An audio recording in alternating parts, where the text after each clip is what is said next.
If you've watched YouTube even a moderate amount, you might have noticed that titles tend to be somewhat hyperbolic, with superlatives like best or hardest or greatest being thrown around willy-nilly. It makes a certain amount of sense. After all, the greatest game of all time is going to get more attention than, yeah, this game's pretty good. But the overuse of those extreme qualifiers lessens their impact over time, and as a result, I try to stay away from using superlatives unless it's something that I truly believe is the hardest or best of its kind, such as the difficulty of my Paper Mario Pacifist challenge, the underrated nature of Makaya, or my extremely justified hatred of Fire Emblem 7. My hope is that my restraint has earned me enough credibility that when I say TMGC is not only the greatest hack I've ever played, but the best Fire Emblem experience I've ever had, you will believe me and take that for the extreme praise that it is.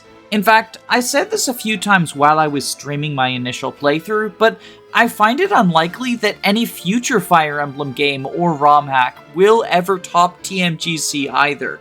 It really is just the complete package, both in terms of gameplay and story. If that's enough to sell you on the game as it is, then there's a link in the description, go ahead and download it and try it out for yourself. But if you need a little bit more convincing, then allow me to sing the praises of not only my favorite ROM hack of all time, but one of my favorite video games of all time, Fire Emblem: The Morrow's Golden Sorrow. Also, as a quick disclaimer, when I was first introduced to this game, it was during its beta period, and it was going under the codename Two Milkmen Go Comedy at the time, so if I refer to the game as Milk, that's why. It is called The Morrow's Golden Sorrow, but it's just stuck in my head as Milk, because that's what I was first introduced to it as.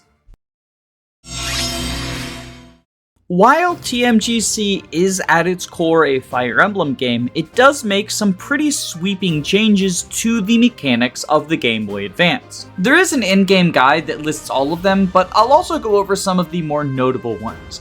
First is that effective weapons not only deal extra damage, but also have increased accuracy if you're using them against the correct foe. No more FE6 hammer moments. Accuracy in general is upped across the board due to a new hit formula as well as just increased weapon accuracy overall. Fans of Retina's previous game, Code of the Burger King, will recognize this as part of his patent-pending, offense-focused design style, which emphasizes using your player phase actions to their maximum capability. I really like this approach both because it forces you to think more about what actions you're taking, and because it creates strong niches for classes that are otherwise often overlooked. When most people can't reliably tank, Armor Knight stonks go way up because they can fill a valuable niche.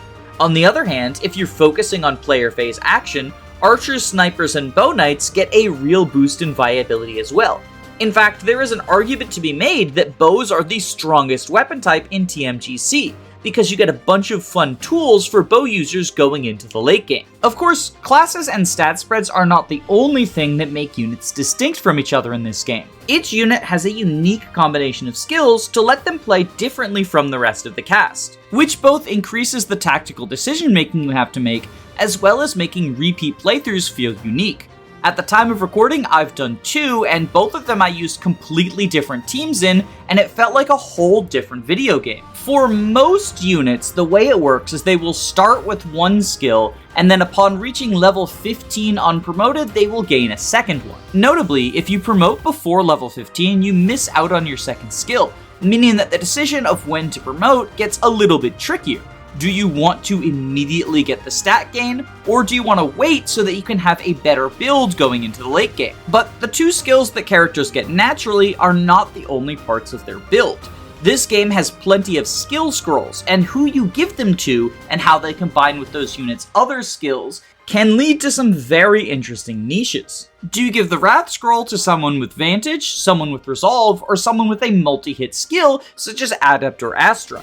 And speaking of Adept and Astra, those are no longer proc-based skills. In fact, this game only has one proc skill, and it's something of a meme. Instead, skills that normally have a random chance to proc, like Soul and Adept, now become combat arts, and function the same way that Three Houses combat arts do. However, unlike Three Houses, the economy in TMGC tends to be very tight, and so choosing to spend 6 uses of a steel sword in order to double with Stefan is a genuine cost, although the benefit is deleting a scary enemy. In my opinion, this game makes a much better use of the combat art system than Three Houses ever did. Instead of simply being able to spam curved shot, you have to think about whether or not it's worth using a combat art in each situation. But Fodlan isn't the only world that TMGC is borrowing skills from, as all infantry have access to the shove command, much like in the land of Tellius. In the past on this channel, I have frequently gushed about how much I love Universal Infantry Shove, and that remains the case in TMGC. Moreover, once your infantry promote, they will gain a second movement skill, such as Reposition, Pivot, or Smite. Cavalry and Flyers can't shove or reposition unless you give them the skill with the scroll, so that is the trade-off that infantry have for Cavalry's ability to canto, as well as higher movement range and better rescuing. Because in this game, instead of having the weird sexist rescue con formula, all cavalry are treated as having 20 constitution for the purpose of rescuing. That means they can rescue any and all infantry. Honestly, I really like this change. While it can be interesting to create low con cavalry who are really good at rescuing, such as Wrath from FE7, in general, I find it more annoying to keep track of, and there's enough mental overhead in TMGC that not thinking about who can rescue who is probably a net positive. Speaking of the mental overhead, let's talk about TMGC's approach to difficulty. I played both of my runs on Lunatic, and I found it to be incredibly challenging, yet also quite manageable, with the exception of Chapter 3, which I am still not a fan of. Early on, the enemies were tough enough that I had to leverage all of the tools I had available, which helped me get acquainted with them going into the mid and late game. The end game definitely felt easier than the beginning, but I think that's because I had achieved mastery over all of the different options that TMGC gives you. And honestly, I think that's peak. Often in both mainline and Romhack Fire Emblem, I find that difficulty just comes from inflating enemy numbers, and the best way to combat it is to inflate your own numbers, which I do find to be a bit of a boring way to approach the endgame. There are some games that make exceptions to this. Fates is a big example of where skills matter, both on yourself and the enemies. But as a general rule of thumb, oftentimes higher difficulty just means higher numbers. TMGC avoids this pitfall by making its difficulty rely on things other than simply inflating the enemy's numbers.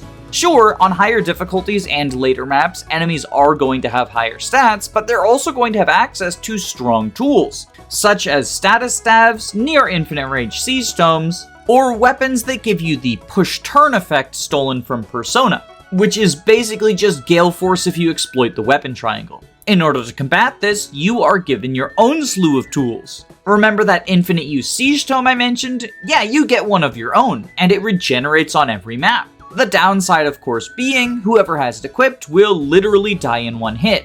No, I'm not exaggerating. They die if they ever get attacked, no matter what. The combat arts or skill combinations from earlier also come in clutch here. Sometimes the best way to tackle enemies that have higher numbers than you is not to match their numbers, but to outwit them by warping in someone with Vantage, Wrath Resolve, and a self-revive skill. The number of unique tools that both you and your foes get in the endgame rival something like the Kagasaga games. In fact, I would say that they go beyond the number of unique tools that Tearing Saga, my personal favorite Kagasaga game, has. But the game eases you into things enough that it never feels overwhelming. You start with Fire Emblem fundamentals and slowly start adding new tools to your arsenal. But the way it approaches endgame is not the only place where TMGC takes some creative liberties around difficulty. Each of the 3 difficulty settings, normal, hard, and lunatic, will not only change enemy stats, but also some qualities about the map, such as additional enemies, new weapon types, or even AI changes. Just as an early example, Chapter 6 is a seas map with an enemy mercenary standing on the throne. In normal mode, he has stationary AI and a light brand, so he can attack you from 1-2 range. On hard mode, he suddenly becomes aggressive. He'll move off the throne to attack you, and so his light brand is replaced with a silver sword. And then in lunatic mode, he maintains the aggressive AI, but gets back his light brand alongside the silver sword, which he will use depending on which one does more damage. And the game is full of changes like this, making it clear that each difficulty setting has been crafted to try to provide people who select it with the experience they desire. This isn't just a game for masochists like me. If you want to play on normal, it's going to be designed with normal in mind. And moreover, if you start the game on normal and realize you're not having fun because you think it's too easy, you can up the difficulty, or inversely crank it down if you're not having fun on the higher difficulties. Because unlike other Fire Emblem games, TMGC lets you change the difficulty on every single map. And this doesn't have to be a permanent shift. Say you're having fun on hard mode, but you run into a wall, you can crank it down to normal and then go back up to hard after you beat the chapter you're frustrated with. It really lets you tailor the experience to what you want to have. Speaking of which, in addition to the standard normal, hard, and lunatic difficulty options, TMGC offers a plethora of difficulty customization options. There's reverse mode, like in FE12, where all of the enemies have Vantage Plus, Hector hard mode deployment cut, which reduces the number of deployment slots you have, and even the ability to add a custom amount to the enemy growth rates. So if lunatic enemies aren't high stated enough for you, just give them an extra 100% in their growths. Speaking of which, you can choose a variety of growth modes as well. In addition to random growths and fixed growths, there is 0% growths, minimum growths, which means that you only get a stat point if you have 100% or more in your stats, and even 100% growths, which means that everyone will always level up every single stat. This last one obviously makes the game easier, but it's useful for 100% growths LTCers, or if you just want to goof around with extremely overpowered units. Once you get New Game Plus access, there's even more customization options, such as the ability to add in reclassing, a feature not present in the base game. Or the best customization option, Early Flower, which lets the game's main lord Blair add a flower to her hair earlier than she would normally, since she is given the flower in one of her supports, which dovetails nicely into a discussion of how TMGC handles supports. Despite it being one of the series' most unique and prominent features, I'll be honest, I don't think Fire Emblem has ever utilized the support system well outside of maybe the 3DS games. I find that they usually run into the problem of either building too slowly, not having impactful enough gameplay effects, or just taking too long and grinding the game to a halt. TMGC manages to sidestep these problems in very clever ways. The first is by reintroducing the base system from Path of Radiance and Radiant Dawn. For those of you who aren't willing to drop $1,000 on a GameCube game, the base was sort of a precursor to the My Castle Monastery Somniel systems, wherein all of your base functions were contained inside of a menu. This is where you would go shop before maps, activate supports, and even have some talk conversations which could give you concrete rewards or hints about the next map, as well as adding some flavor to the world through optional conversations that flesh out the supporting cast. TMGC's bases include all of these features. And of particular note, its base armory does have special deals, where on specific chapters you can buy special items one time only. For example, in Chapter 4's preparations, the base armory sells one of each killer weapon. But the way that the base impacts the support system is it allows the supports to be tied into the ongoing events of the plot. Support points do not build like they do in traditional Fire Emblem from the units being next to each other on the battlefield. They don't even have to both be deployed, as would be the case in Path of Radiance. Instead, each support level between certain pairs unlocks at fixed intervals. No matter how often Blair and Aaron are deployed alongside each other, they will always unlock their C support in Chapter 1, C+ in Chapter 5, and B in Chapter 13, etc., etc. This means that you can start building the support chains between units who you've benched, although it is worth noting that some of the support conversations are on-map dialogue, and therefore would require both units to be deployed in that specific chapter if you wanted to get them. The support limits have also been altered, so instead of only being able to have 5 conversations total, each character can support up to 5 different partners. And they're capable of reaching A rank with all of their partners unless they have a romantic support, in which case you can only have 1 romantic A rank. Of course, the exception to this rule is that Blair does have a polycule ending, which you can accomplish through a series of events. This gets around the problem that GBA and Telly has had of having some conversations that just don't resolve because you're only allowed to get 1 support partner to A. And since they unlock at fixed intervals throughout the story, it also gets around the 3 houses problem of characters feeling like they are in arrested development. As the conspiracy that they're fighting against unravels, Blair and Aaron can comment on how the specific revelations they had within the story are making them feel in their relationship with each other. And the support conversations don't just feel like fluff. They're very well written, and I was engaged in the relationships between all of these characters. This is, of course, helped by the fact that the characters themselves are very well fleshed out, and each recruitable unit in your army actually has a bio dedicated to them that talks about their likes, dislikes, pronouns, and a basic summary of their life up to this point. But in my opinion, the greatest success of this support system is how it links story and gameplay. There are no longer affinities related to the characters. Instead, each particular pair gains set bonuses depending on the support rank, and these will vary from pair to pair. On the most basic level, they give you some additional hit or crit or avoid or might or defense. So far, fairly standard Fire Emblem stuff. However, the more impactful way in which these supports can affect things is the concrete benefits you get from higher levels. A large number of the support pairings will give you new items, new weapon ranks, or even new classes, and these tie into the narrative of the characters' relationships. For example, there's an early game character, Desmond, who is a paladin who has a skill that lets him take extra advantage of the weapon triangle. He's capable of using lances and axes, but not swords. But if he spends enough time with my favorite autistic swordmaster Flynn, Flynn will teach him the ways of the blade.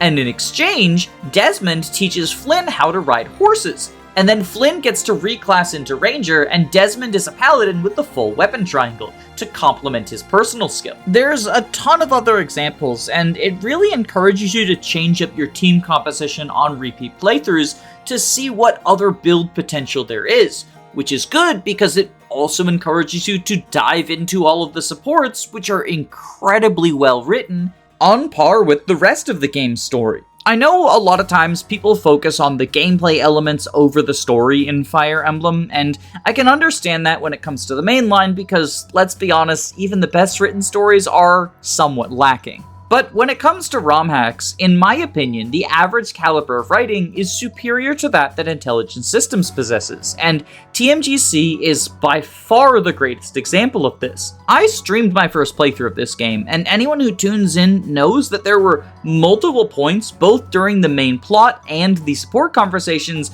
that I broke down crying, either from happy or sad moments. When the main Lord Blair asked Aaron to be their wife, I had to leave and go tell my wife that I loved her because it got me emotional, and this is the power that a well-written story can have.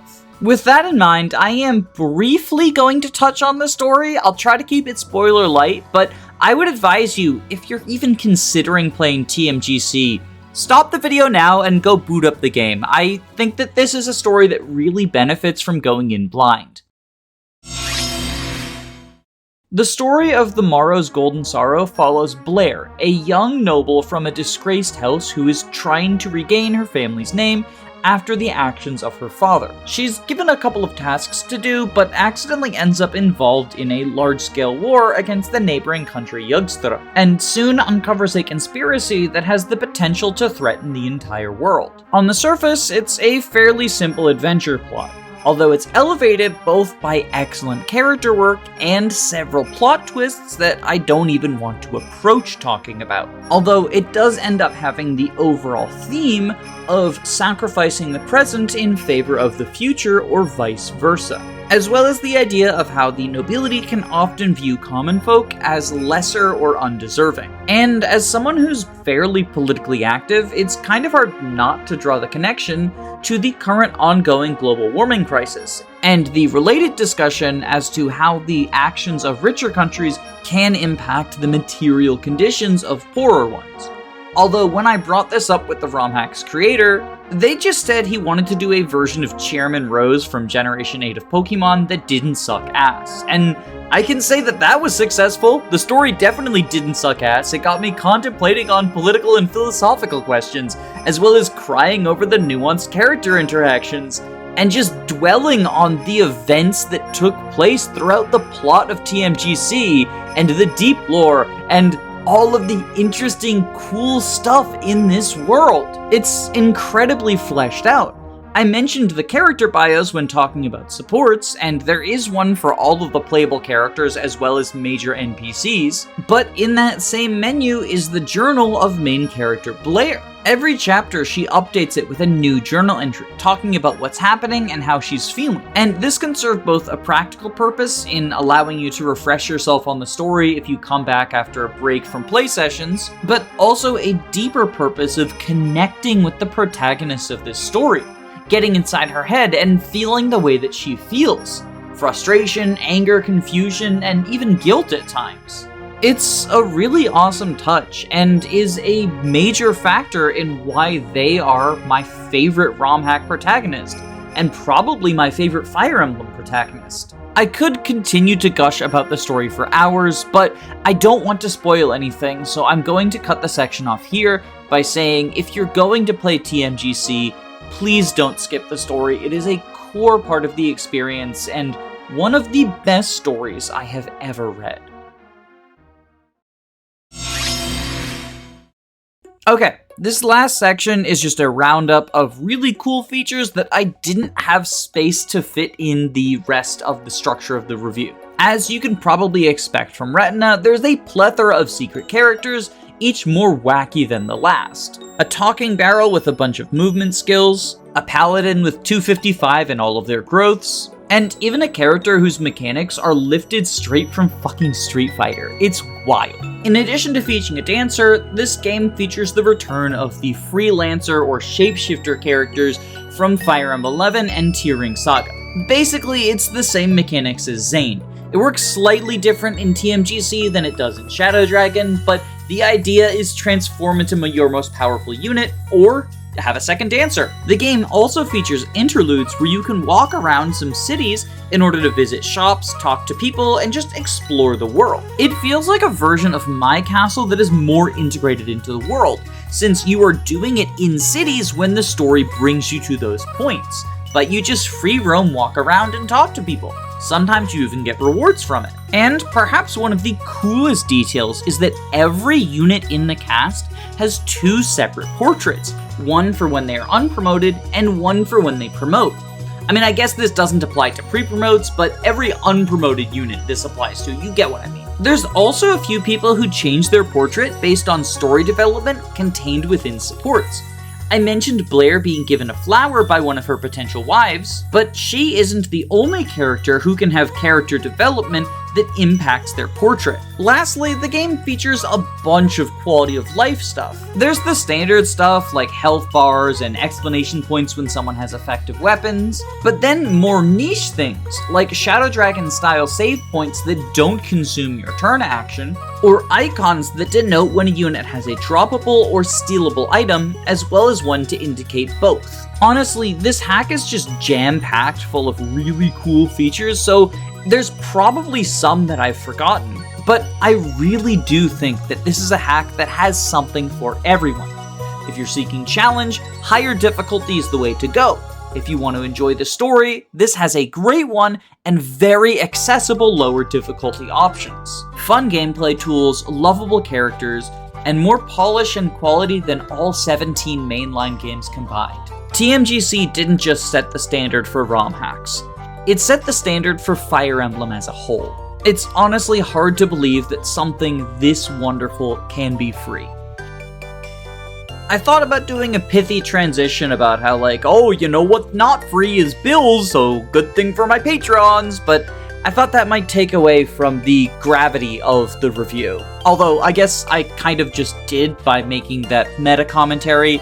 Anyway, huge thank you to you for watching the video and my patrons for even making it possible. So, thank you so much to A Bard with Capped Movement, Michael Kraus, Len, Gameboo, Karosa, Firent, Smaz Ruby, Saxon, Reflect, Marin McLean, Calamity Callie, Queen Eliza, Adele, Thaythom, Andu, Axel Rosenberg, Jamie Collins, Mean Jojo, Thick Molder, Arvis, Bell Wenska, Dysike, Ginger, Root Beer Pants, Tailored Muffin, George Grenville the 7th PM, SUP, Caius Cole, Gabe the Green, Control Digest, Joanna the Wrenchwitch, Roman Kormansik, and especially thank you to my Jagans, Autumn Kelsey, Nick Knack Hammersmack, Julia Kyoto, and Joss Jingle. Your support is the reason that I'm able to do arguably the best job in the world, reviewing Fire Emblem ROM hacks. If you're interested in supporting the channel and getting your name in these credits, as well as access to early videos and other benefits, there is a link to my Patreon in the description of this video. But please, please, please only donate if you can comfortably afford to do so. I don't want anyone going broke over Fire Emblem. Free ways to support the channel include liking, sharing, and commenting on the video. Speaking of which, today's comment code word is Alexis. Make sure to include the word Alexis in your comment so I know you made it to the end of the video. Additionally, if you want to try TMGC for yourself, there's a link below where you can download it. But regardless of what you choose to do, I hope you have a wonderful day. Stay safe, gamers.